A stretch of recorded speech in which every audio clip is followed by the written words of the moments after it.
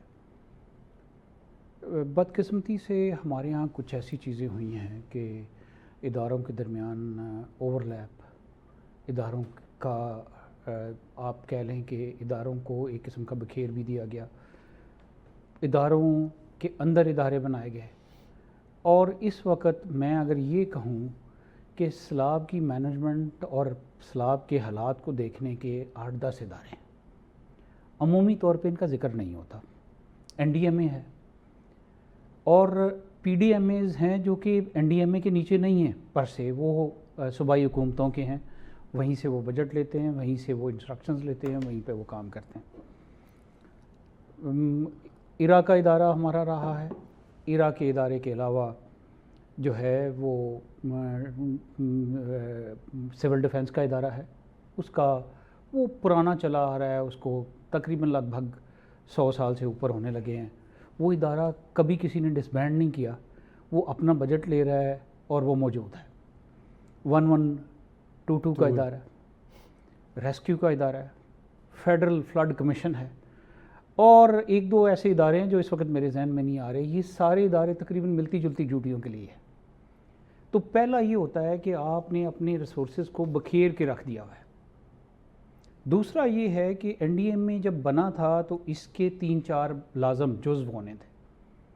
پہلا جزو یہ ہونا تھا کہ اس کے پاس ایک ڈیزاسٹر مینجمنٹ فورس ہونی تھی.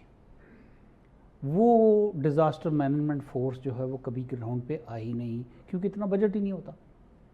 دوسرے نمبر پہ ڈیزاسٹر رسک مینجمنٹ فنڈ جو ہے وہ جب میں چیئرمین NDMA تھا تو وہ تقریباً 1 ارب کے لگ بھگ تھا، اور اس کو ٹریگر کرنے کے لیے یا یوز کرنے کے لیے ایک مروجہ طریقہ کار ہے اس کے مطابق ہونا تھا. ویسے NDMA کا بجٹ اس وقت تقریباً 35-36 کروڑ روپے کے قریب تھا سالانہ، اور اس میں اگر کوئی ایکسپیکٹ کرتا ہے کہ اتنی بڑی آفت اور اتنے بڑے مسائل کو حل کیا جا سکے.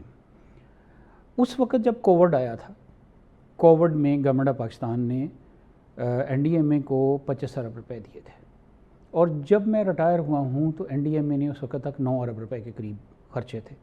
بڑا کام ہوا تھا، تقریباً 4-4.5 ہزار نئے بیڈ ایڈ ہوئے، اسپتالوں کی رینوویشن ہوئی، آکسیجنیشن ہوئی، ملینز آف ٹیسٹنگ کٹس آئیں، انجیکشنز آئے، باقی ادویات آئیں، کپڑے آئے، وہ ساری چیزیں.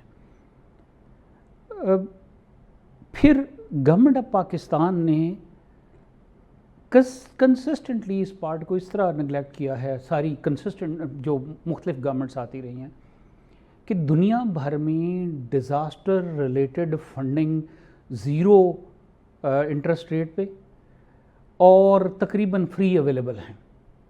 لائک یونائٹڈ نیشن کا ایک فنڈ ہے $22 بلین کا، پاکستان کے لیے اس کے اندر جو چنک اویلیبل ہے فار گیٹنگ اٹ وہ تقریباً $400-450 ملین کے قریب ہے. اس کا ایک ٹریگر کرنے کا میکنزم ہے. طریقہ کار یہ ہے کہ آپ جو ہے وہ کچھ بینک کی فیس دے کے اس فنڈ کو اپنے لیے ایلوکیٹ کر لیتے ہیں، but the fund remains with the bank, اور اس کے اوپر جو انٹرسٹ ریٹ ہے وہ لیس دین 0.05% ہے. وہ فنڈ جو ہے وہ گورنمنٹ آف پاکستان کی صوابدید پہ ہوتا ہے کہ وہ اگر وہ اس چیز کے ممبر ہیں رجسٹرڈ اس فنڈ کے، تو وہ اس فنڈ کو ٹریگر کروا لیں، چاہے پارشلی کرا لیں، اس کا ایک حصہ $1 ملین کرا لیں، چاہے سارے کا سارا $400 ملین کا کرا لیں. وہ فنڈ جو ہے 24 گھنٹے سے لے کے 72 گھنٹے تک گورنمنٹس کو دنیا بھر میں اویلیبل ہونے کے لیے تیار ہے. اسی طرح دنیا بھر میں مختلف فورمز ہیں جہاں پہ کہیں $50 بلین، کہیں $100 بلین اور کہیں اس سے زیادہ فنڈز جو ہیں وہ پڑے ہوئے ہیں. بدقسمتی سے جو ہمارا اس چیز کو ٹیکل کرنے کا طریقہ کار ہے، ہم فارمل فنڈنگ کی طرف جائے بغیر ہم جا کے امداد اور سارٹ آف ہیلپ مانگنے جاتے ہیں، کیونکہ ہیلپ اور امداد مانگنا جو ہے یہ ایک بہت ہی ایزی عمل ہے، لیکن اگر آپ کسی فنڈ کو ٹریگر کرانا چاہتے ہیں تو you need to have a feasibility study, you need to have a financial model, and you need to have a working paper which would tell those agencies کہ اتنا فنڈ جو ہے ضرورت ہے اور اس نے ایسے لگنا ہے. اچھا، اس میں اب یہ فرمائیے گا کہ یہ جو ہم اس وقت کیسے اس کو ڈیوائیڈ کریں؟ یہ تو موسمیاتی تبدیلی کا فیکٹر ہے، اور کچھ بھارت جو ہے 50% سے زیادہ اس کی بدنیتی اور اس کی جانب سے پانی کو بطور ہتھیار استعمال کرنے کا وجہ ہے. پہلے تو اس کو لے لیتے ہیں، کیونکہ آپ پانی کو گریجولی بھی چھوڑ سکتے ہیں اور پانی کو ایک ساتھ بھی چھوڑ سکتے ہیں. ہو یہ رہا ہے کہ وہ جیسے ڈیم بھرتا ہے وہ ایک ریلے کی صورت میں دھڑا دھڑ پانی کو چھوڑ دیتے ہیں، انفارم بھی اس طریقے سے نہیں کرتے، 2-3 گھنٹے پہلے کیا جاتا ہے.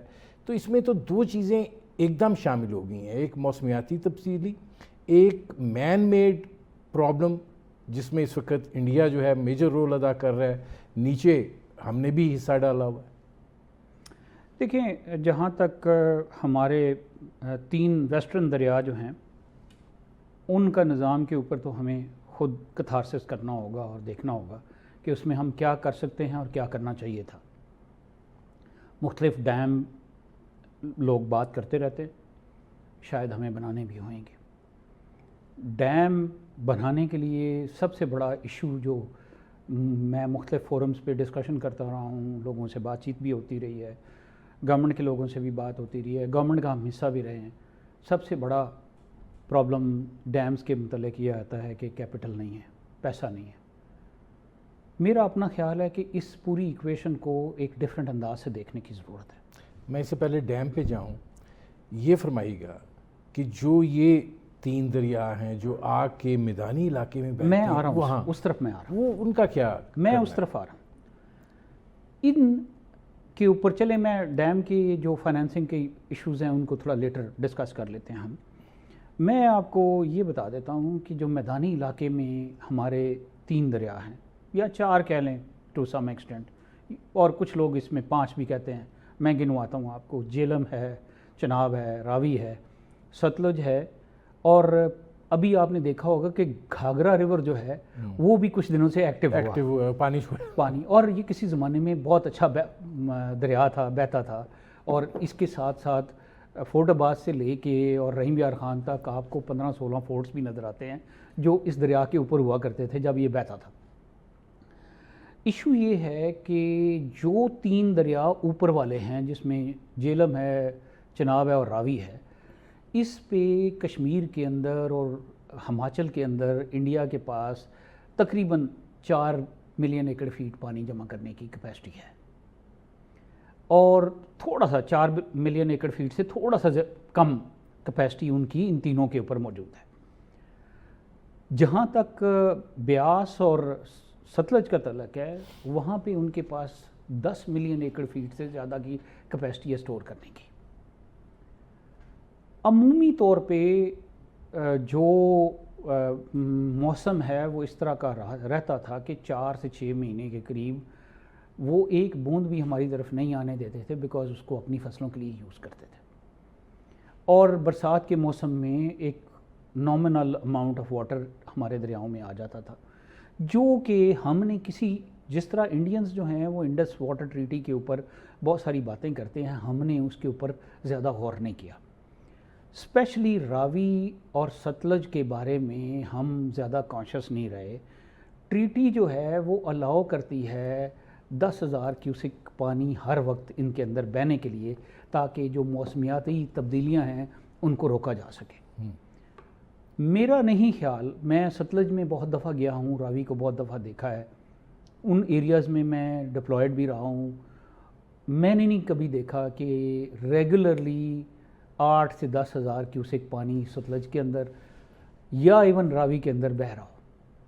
اور کرتے کرتے راوی بھی تقریباً ایک فلتھ کا، ایک سیوریج کا وہ بن گیا ہوا تھا اس وقت جب اسے دیکھ. جو ہمارے دریا اس طرف ہیں ان میں ایک چیز یہ ہوئی کہ جب اس میں پانی کم ہونا شروع ہوا تو عمومی طور پہ دنیا بھر میں اور قدرت کے نظام کے لحاظ سے جو دریاؤں کا 100 سالہ سیلاب ہوتا ہے اس کے اندر نہ تو کوئی رکاوٹ پیدا کی جاتی ہے نہ اندر اس کے کچھ بنایا جاتا ہے، اور اگر آپ نے ایگریکلچر بھی کرنا ہو تو that agriculture is tree based agriculture which is done there. ناظرین، ہماری گفتگو جاری ہے، وقت ہوا ایک مختصر سے کمرشل بریک کا۔ Welcome back. اچھا جان صاحب، یہ تو آپ نے بڑی تفصیل سے بتا دیا کہ یہ کیا ہے، لیکن پھر بحث وہیں پر آ جاتی ہے کہ یہ جو ڈیمز کی بات کرتے ہیں ان کو پتہ نہیں ہے، آپ جو پلینز میں دریا بہہ رہے ہیں اس کا کیا آپ کر سکتے ہیں؟ کیا اس پانی کو آپ روک سکتے ہیں؟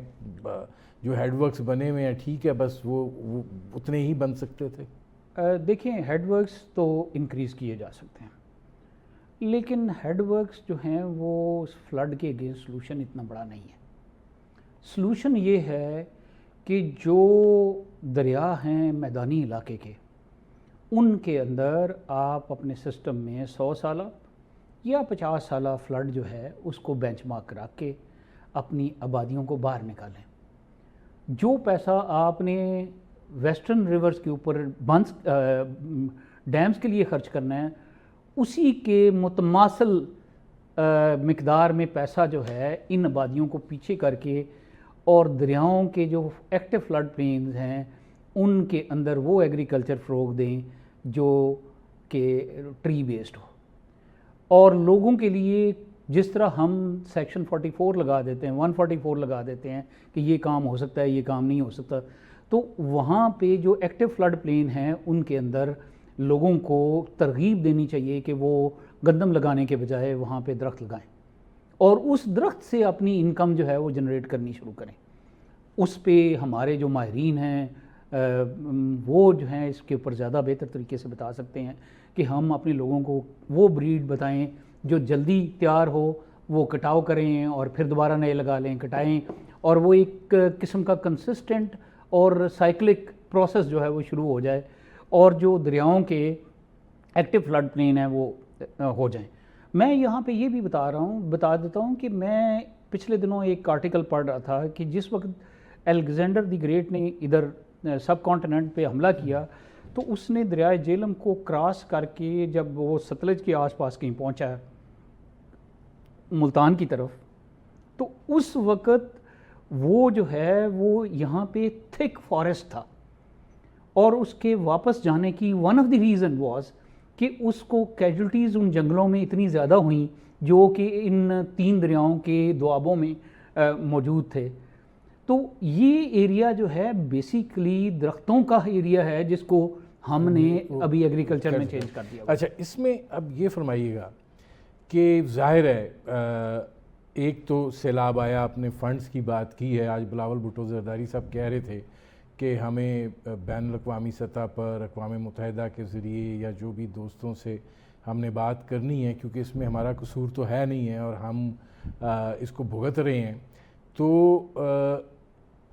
اس کو اب ظاہر ہے ریسکیو ریلیف تو ہو رہا ہے، صوبوں کے پاس پیسے ہیں، پنجاب کے پاس بھی ہیں، وہ خرچ بھی کریں گے، کوشش بھی کی جا رہی ہے، لیکن حجم اتنا بڑا ہے کہ مشکلات درپیش ہیں۔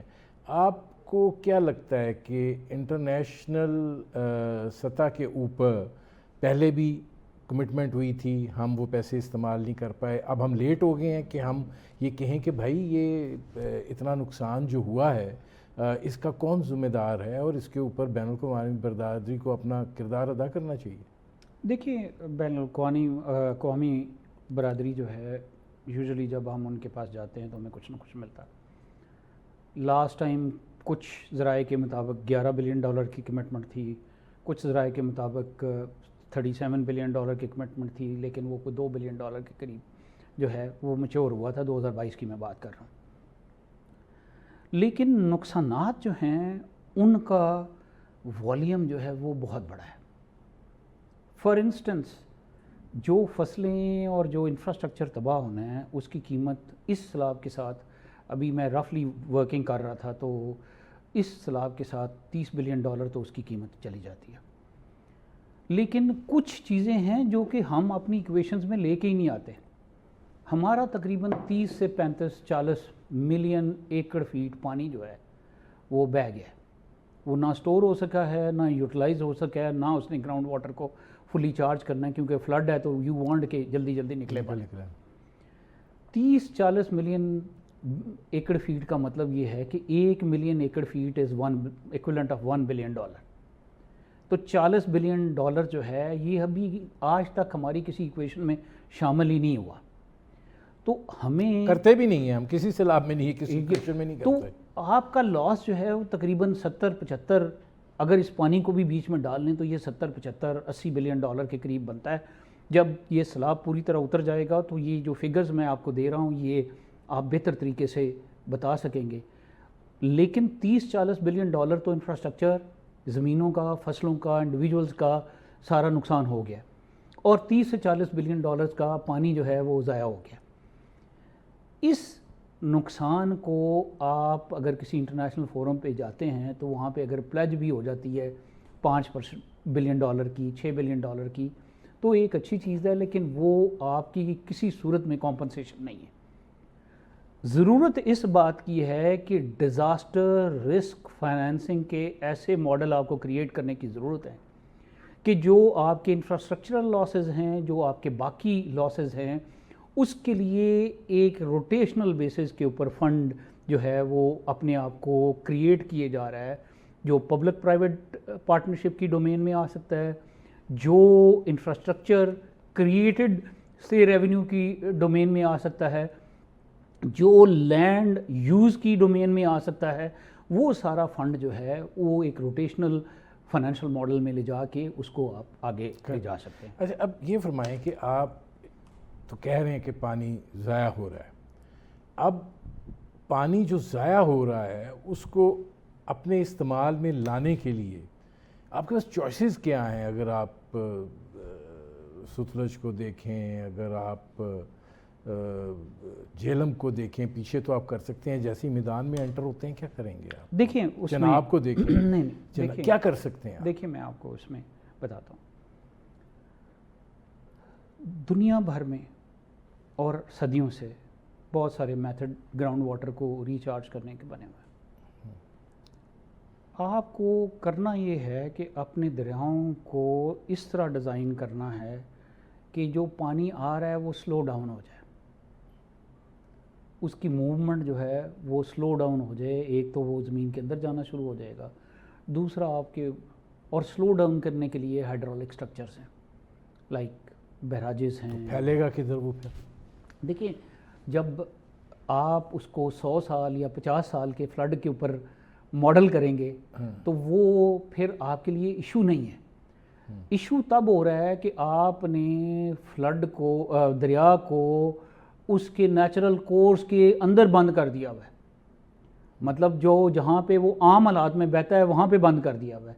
تو جب بھی 100 سال کا، 50 سال کا، 20 سال کا سیلاب آئے گا، میں آپ کو اس کی اس طرح مثال دیتا ہوں کہ جو انفراسٹرکچر گھوڑے کے زمانے میں بنا پاکستان میں، اس انفراسٹرکچر کو بہت کم نقصان پہنچتا ہے. اس لیے کم نقصان پہنچتا ہے کہ اس زمانے میں انفراسٹرکچر بناتے ہوئے 100 سال کا یا 50 سال کا فلڈ جو ہے اس کو ذہن میں رکھا جاتا تھا. ہمارے ہاں بھی جب بنائے جاتے ہیں بریجز وغیرہ، تو چونکہ ہم تھوڑے پیسوں میں اور جلدی میں ہر چیز میں ہوتے ہیں، تو ہم دریاؤں کو، پانی کی گزرگاہوں کو اس طرح سمیٹتے ہیں کہ ایک تو انفراسٹرکچر پہ آپ کے کم سے کم پیسے لگیں، دوسرا جو ہائیڈرولک ماڈلنگ ہے ان سٹرکچرز کی، اس کے لیے پہلے زمانے میں 4-4 6-6 مہینے ہوتے تھے. نندی پور میں اگر آپ نے ایک پل بھی بنانا ہوتا تھا تو نندی پور کے اندر وہ چھوٹا سا ماڈل بناتے تھے، اس کے اندر اسی ریشو سے پانی ڈالا جاتا تھا، اس کے افیکٹ چیک کیے جاتے تھے، پھر 20 ایئرس کے فلڈ کے افیکٹ چیک کیے جاتے تھے، 50 سال کے فلڈ کے افیکٹ چیک کیے جاتے تھے، پھر 100 سال کے افیکٹ چیک. آج تو آپ کرتے یہ ہیں کہ کہتے ہیں ادھر پل بننا ہے، آپ اس کا ویٹ سپین ناپتے ہیں، ویٹ سپین کے لحاظ سے آپ ڈیزائن کرتے ہیں اور سٹرکچر کھڑا کر دیتے ہیں.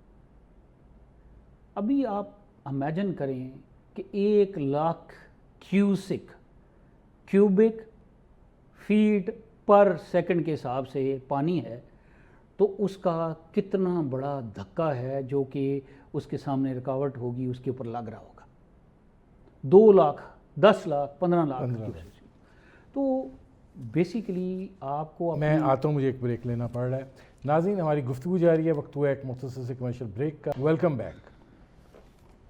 اب یہ جو ہے, میں اس میں چاہوں گا کہ ذرا اس کی وضاحت ہو جائے, کیونکہ یہ بڑی بحث ہو رہی ہے کہ میدانی علاقوں میں جو دریا آ رہے ہیں, چاہے چناب ہے, ستلج ہے, کیسے ان کو جو ہے آپ کر سکتے ہیں کہ آپ کے لیے وہ فائدے مند جو ہے وہ ہو سکیں.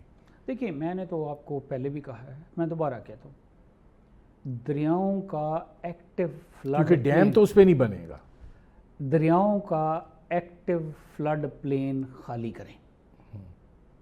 جو پیسہ اپنے بند باندھنے پہ خرچ کرنا ہے وہ لوگوں کو کہیں پیچھے ہٹیں, وہ پیسہ لوگوں کو پیچھے ہٹانے پہ خرچ کریں. وہ پیسہ جو ہے دریا کا جو ایکٹیو فلڈ پلین ہے اس کے اندر درخت لگانے کے لیے کریں. وہ پیسہ جو ہے وہ دریا کے اندر جو انکروچمنٹس ہوئی ہیں اس کو, اور وہ پیسہ جو ہے وہ ریزیلینٹ انفراسٹرکچر کے اوپر خرچ کریں.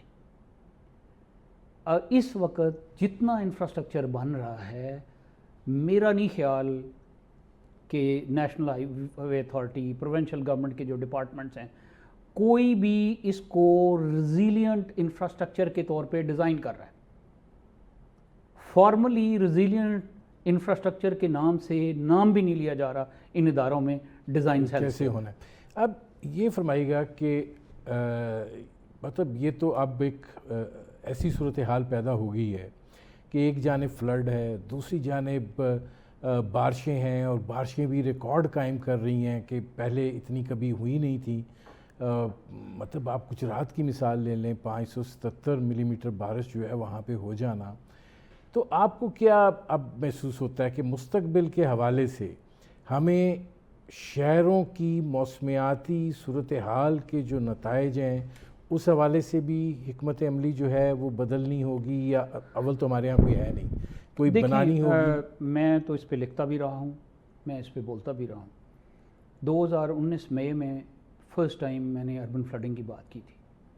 میں نے 2019 میں گلاف کی بات کی تھی. بدقسمتی سے اسی سال اگست میں اربن فلڈ کراچی میں آ گیا اور لگاتار آ رہا ہے. اس وقت میں نے 15 شہروں کو آئیڈینٹیفائی کیا تھا کہ یہ جو شہر ہیں یہ اربن فلڈنگ کی زد میں ہیں.